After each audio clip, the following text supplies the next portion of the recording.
presented by Chunchun Kumar Yadav Official.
खेलू तू देहिया के गंदा यही से छिकना ही चले तोरा धंधा काहेला भागो तनी योगी लगा के आई ना आइल पने से फुसे नहा के आई ना आइल पने से फुसे नहा के नाही त दोसर हो जाले ए काहेला खेलू तू देहिया के गंदा यही से छिकना ही चले तोहर धंधा काहेला भागो तनी योगी लगा के आई ना आइल पने से फुसे नहा के आज पूरा जमाने के डोज दे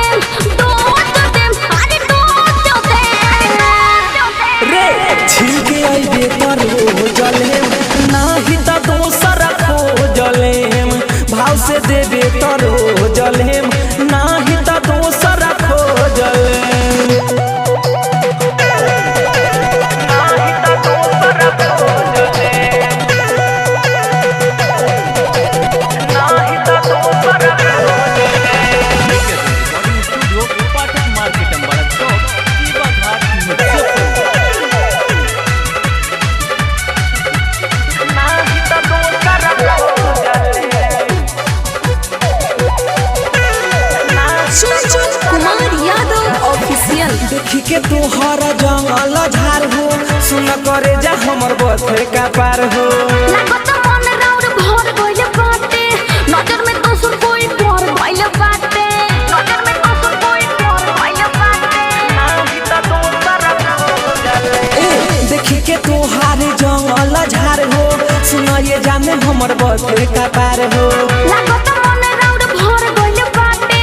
नजर में दोसर कोई भर गइल बाटे नाही ले हट करी कलोज दे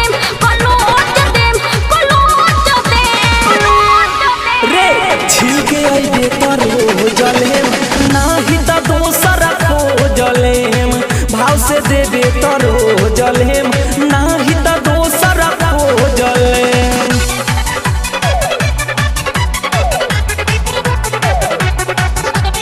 नाही त दोसर हो जाले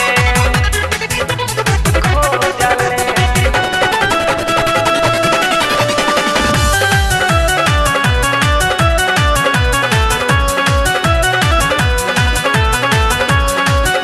नाही त दोसर हो जाले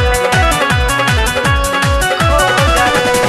सुन करे जा फल जाई तोरा महकी सोनी कुमार के मन जाही बहकी पूरा सामान धोके न जाजी चापी नहीं तो जल्दी से रसता हनापी नहीं तो जल्दी से रसता हनापी नाही त दोसर हो जाले